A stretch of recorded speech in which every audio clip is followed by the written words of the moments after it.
সারা দেশের ন্যায় ঝিনাইদহে যথাযোগ্য মর্যাদায় হিজবুত তৌহিদের উদ্যোগে পবিত্র ঈদ উল আজহার জামাত অনুষ্ঠিত হয়েছে।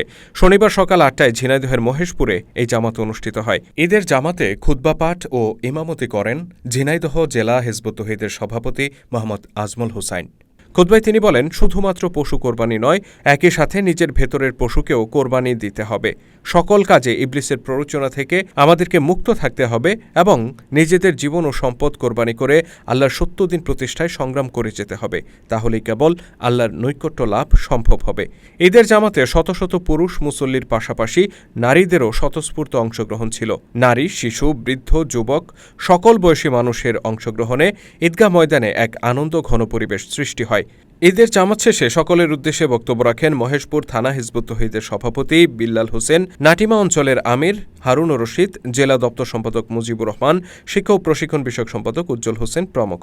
পরে পারস্পরিক কুশল বিনিময় ও কোলাকুলির মধ্য দিয়ে ঈদ জামাতের আনুষ্ঠানিকতা শেষ হয়।